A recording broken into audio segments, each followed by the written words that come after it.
Ladies and gentlemen, we are live from the Isle of Man in the UK.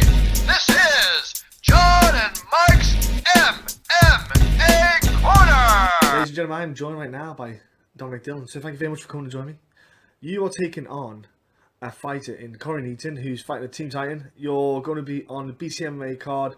It's going to be a hell of a fight, I have to say. It is two awesome guys in the UK scene fighting. This fight, how did it come about then? Because is this something that was offered to you? Did you want this fight with him in particular? How did it all come about, really, mate? Basically, Jack Mason, he contacted me in November, asked if I'd be interested on headlining his first show of the year, and it would be against Corrin Eaton, which I wouldn't say I'd targeted him. I've known him for a long time. We're friends, on good terms, a lot of friends in common. But it excited me. Was it was a great fight. There's a lot of hype behind him. Yeah. I take him out, I get that hype. Yeah, absolutely. Yeah, there is. I was about to say, what's good about the fight is the fact that the pair of you have got good submission games. The pair of you have, and I like this in the fact that you turned your 2016 into a really good year. You're coming into 2017 on a kind of riding a little bit of a wave, a lot of positive energy. I assume that you're just riding this momentum, really going into this fight. Yeah, really. 2016 was perfect. It really, capped it off fighting on ACB. Huge show to finish the year with, and a good result. Which, I'm feeling really like I'm right where I want to be for this fight. Let's go back to 2016 then. What was it you had to turn around, you felt, to get things going for you? What is it? Was there anything in particular? Was it just a mindset? Was it just a simple thing as maybe conditioning, application in certain aspects? What was it you found that everything started flowing for you? I think it was. I had a more focused approach. I took fights at a time. A big thing with me, which most people who know me, I tended to just take fights. I've been known to do a semi-pro. I'd have one fight, 6 days, and 6 days later I'd have another one. Yeah. So, 2015, I think I had 7 fights, which is fairly active. Fairly active. Yeah. And that was still a little less than I often did take. But 2016, I literally I wanted to focus a good camp on each one. I was setting aside 3-4 months for each fight and just focusing on each one at a time. I think that made a big difference for it to be a good year, really. I suppose as well, because when you're fighting so much, you're not getting time to train, to learn new movements, so to speak, to drill them enough to get them ready to apply it in a fight. Because if you got 4 months, the first month you can maybe try new things, drill it, see if it feels right, and then implement it into the rest of the camp. But if you're doing so many fights so close together, you can't really learn new stuff in time it's almost like you're just going in, okay, does the body feel healthy? Yeah, we'll just do it. And I suppose it takes a bit of a toll really on your skill set because you're not getting enough time to evolve. Yeah, no, definitely. That was a huge thing. You kind of you don't expand as a fighter. You kind of just stay because you're straight into the next one. You don't have time to develop. And also mentally, I find it wears you down a bit as well. That constant, you're just going to the next one. You're not having time to sort of think on what you need to work on, that sort of thing. Yeah. And like you said, you went on to ACB, and that was great. The fact that you come to the UK, you got onto the card. When you kind of got that step up, you kind of recognition for the work you've done for the year, I suppose, in a way. Do you feel as well now that the people take a note of the work that you've done as well? If they're signing you on to fight in their show, does that give you that boost as well, in a sense that everything's right, the things that you're doing is right, and you just got to keep doing this? And for example, when you fight Ian, you apply what you've been doing, it should get you the same result. Definitely. No, that really did give me a thing it's going the right way. It's not just you're just taking fights here, there. It's, a progression with it. And no, that felt great to get that recognition, to get put on that flagship card. And I feel that certainly with getting this fight as well, and then off the back of this one, keep moving, keep that momentum going. Yeah. I was about to say as well, because going on to a promotion like that, because it's quite a big promotion, so to speak, in the European scene, it gets that nerves out of the way in the sense that you've been on the big lights, the big show, the big kind of big arena, big set. So when you come with a matchup like this against Eaton, which is in terms of the UK MMA scene, it's a big matchup. It will set you in the right place mentally for any potential like nerves. We all get nerves when we get ready for a fight. It's that adrenaline that kicks in. You can't avoid it, but it will definitely help. I feel stepping into the cage. Yeah. That was a big thing with the ACB. I was sort of interested in how it would feel like when you go out there. You look up and you're in that venue. It's massive. You look up to the ceiling and stuff, and it was a great experience. Like for that kind of big show feeling kind of thing. I always find the nerves sort of. I get kind of slightly giddy off them generally. It gets to a point about half an hour before I'm walking out, and I get kind of a bit of sort of revved up and kind of high off them, if you will. And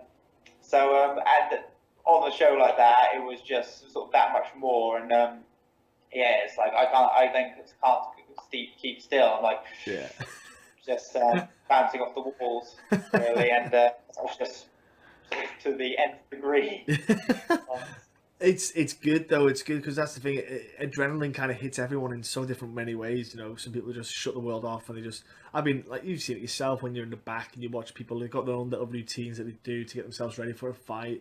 Some people are just sitting there, feet up, casual, having a laugh, just like they're going to go down the shop to buy a pint of milk. But then there's some people with the headphones on. They're looking at the wall, like they hate the wall, they hate the world, and then they go out and fight. It's each to their own. It's a way of kind of mentally getting over that. There's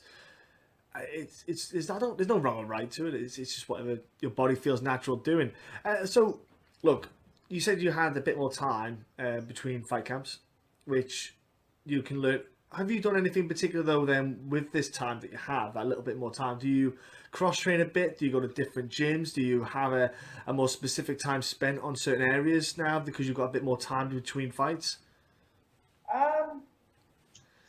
Generally, I'd say it's sort of more time. Like I can properly plan out everything, so I'm making sure I'm sort of expanding areas. And like a big thing last year, I added a very structured strength and conditioning program to all my camps, which I've continued. And for this camp, some of the differences is more that I'm now in a different gym in a different city. So a lot of it's been just sort of settling in with my new coaches and my training partners here.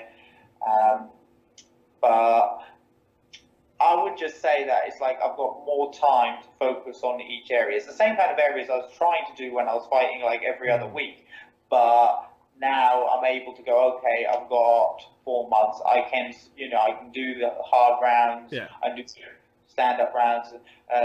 I don't have to worry about getting an injury or anything like that. And particularly strength and conditioning programs, because part of it is you breaking down your body to make it stronger again. When I was fighting that much, that just didn't really work because I'd be too run down to fight. But with this, now I'm able to fit that into every camp, basically. So I'd say that's probably the biggest difference. Yeah, I was going to say, because you can't do, for example, you can't do like heavyweight session, then go and do wrestling. You're going to get nothing out of it. You're going to get absolutely nothing. I've done it before in the past where I did weights and then we had wrestling. And then all of a sudden I just had nothing in my forearms. I just couldn't get anything. I just felt like I had no feeling in my forearms. It was horrible, but it's an experience that you go through. You learn. It's trial and error, a lot of it's trial and error and your guidance. So you knew your coaches and stuff like that. How have you settled in then with the gym? Because obviously you'll have an ethic that you had back in an old gym and they'll have their own little quirks probably. How's everything settled down for you then? Really well, actually. No, it's an amazing fit. My main jiu-jitsu coach, Youssef, is a fantastic black belt. He just got bronze in the Europeans. I love the way he teaches, and just the atmosphere of the whole gym is one of the most there's a massive team feel there. It's just it's amazing how everyone sort of supports everyone else, and just it's one of I'd say it's the perfect mix of kind of a very warm family feel, but at the same time, very, very competitive training. Yeah. You've got two of my main partners, Fraser Cook, who's fighting on the card actually as well, and Darren. They're both two of the nicest guys, but when you're on the mat, they want to take bits off you. They want to pull your arms off. They want to choke you out.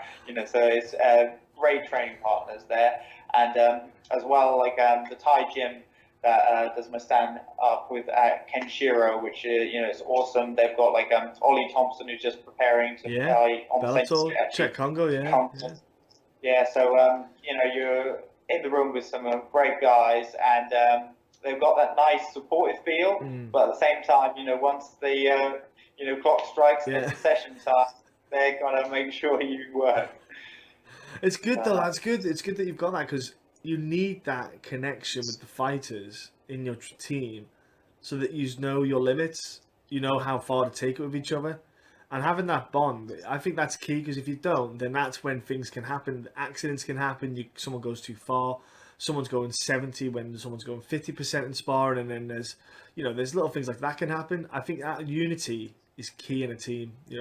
Whether it be nights out together or just hanging out before training or after training for, I don't know, half an hour, just having a bit of a laugh, getting to know each other. It makes a big difference. It's huge in perspective of you're on your own in the cage, but you need a team around you. That's the crazy thing about it. You're on your own there, but after it, you just need a team around you all the time. So it's vital. It's nice that you've got that kind of balance. Really, it's hopefully as well. You've learned some new tricks as well, going to a new place. So when this bout comes up, it's watching old footage of you won't really matter, because there'll be new things to add to you, which no one's going to be really seeing or expecting. And totally. I was going to say, sorry. You do the jiu-jitsu. Are you doing it in gi or no gi? I do both. I mean, personally, I'm a big believer in gi training for no gi. Like, I remember going back quite a few years now, but I had a amateur fight where, 10 minutes, I couldn't finish the guy, and it ended up being a draw and then an extra round, but I was injured, so it was like I lost on a TKO. So, and then I fought the guy 8 months later, and I started gi about a month after that, and that time I submitted him in under 3 minutes. So I think there's a massive feed over. Certainly for me, I've found that gi has increased my no gi massively. So I do spend a lot of time in the gi.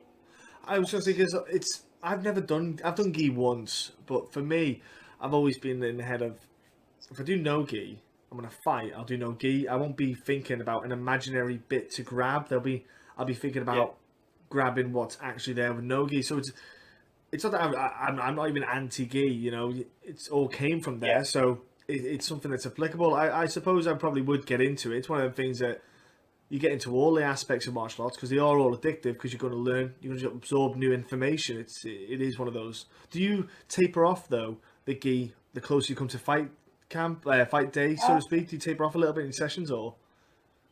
I certainly do. More no gi, sort of approaching and around fight camps. Yeah. That's what I do when I'm just training, sort of recreationally, but so to speak. But no, I'm still training the gi right up to fight day, pretty much. I'm still. I'll get on and do for the drilling classes, right while I'm cutting weight and everything. And I helped teach some of the kids classes as well. So training in gi and doing gi is a massive part of training in life, really. Awesome, that's awesome, man. Yeah, because like I say, everyone's got their variable kind of thoughts on the gis, and so I know some guys, they taper off the gi when they get closer to fight camps. It's always nice to see how different fighters approach different aspects of the sport. So the fight on BCMMA, we know Jack does a solid card. It's the promotion itself. He's getting a lot of recognition in the UK as a respectable card and promotion to be on. And this fight as well with Eaton, it's one of the top UK fights to be looking out for that weekend. For yourself, though, going into it, there must be a lot in your mind thinking, getting this win is what will help my 2017 just skyrocket. It's a great matchup. It's a great one for people to see where you are in your kind of, at this point in your career as well. Yes, no, totally. No, there's a massive part of that. I mean, that's basically what went through my head when I was offered it. It's like, I think Corrin's ranked at like number 21 in the UK at the moment. So no, it's a massive chance to really get my name out there and show people how I do against the top ones in the division, really. And as particularly like this one's catch weight, I'm moving down to bantam. So no, it's a great fight to really sort of put on a show and let people know what's about, really. And yeah, it's good that it's the catch weight. You can slowly bring yourself down to that bantamweight rather than jumping a full 10 pounds. So look, I know people at home get to watch it as well live. You know, that's the good thing about BCMA. That your eyes, so people's eyes will be on you guys fighting at home, because I think it's either going to be on either MMA Live or MMA TV Live, or it's on YouTube. It's one of the two. I always forget which one they're putting on now. But that's something that's great for you as well, because you get a chance to put yourself on the map, just not on like kind of social media, seeing by people are tweeting that, here's the winner of this fight. People are going to actually watch it as well, so they'll get the experience what you're about and what skill set you have and how you approach these fights. So that's another thing to take into context, that this is a way for you to promote yourself, I suppose. Yeah, no, totally. Now, yeah, no, totally. So go ahead, bro. Oh, no, I was going to say, yeah, I think it is on MMA TV, because I think last time they cracked about 60,000 views on it. Yeah, so I think, yeah, it is MMA TV. And that's the thing, that's great. So, for example, you sit there and think in the UK, there's more faces getting onto you. So you get, new people following you as well in an MMA scene thing, promoters seeing you. So it's all these little things that work out. I think that's a great thing about it going viral, getting online, stuff like that. Now, ladies and gentlemen, if you want to watch the fight, like we said, go into MMA TV Live. I will put the link in, come up fight day as well. Definitely tune in. These cards are really good for the UK scene, and BCMMA put on some great matchups. And like I say, you've got Dominic here. You're going to be fighting, sir. It's going to be awesome. Before I let you go, I would like people at home to know how they can jump on social media, say Facebook, Twitter, Instagram, whatever, to jump on and follow you and join you on your little journey in the MMA world. Yeah, no, definitely. They can follow me on Facebook. It's just Dominic Dillon. On there, it's I use my own profile, basically my fighter profile. I'm on Instagram as well as Twitter as well. So you can follow me on all of those, and I keep people updated about my fights and everything and training. So that's all good. Awesome. People jump on there. And what about sponsors? Have you got any sponsors out there that help you out? And also, don't forget to mention your gyms again and whereabouts they are, so people can maybe, if they were in the area, they want to go and train, not just to compete, but just to get fit and learn stuff. And people like that who have helped you out as well, your support network, so to speak. Yeah, no, well, of course, my sponsor, Warrior Fightwear, which Mark's been amazing with.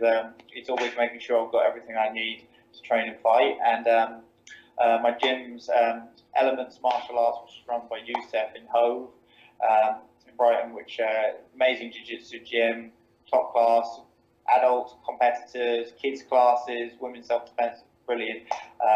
In fact, they're running a 10-week women's self-defense program at the moment, which I encourage anyone to get involved in.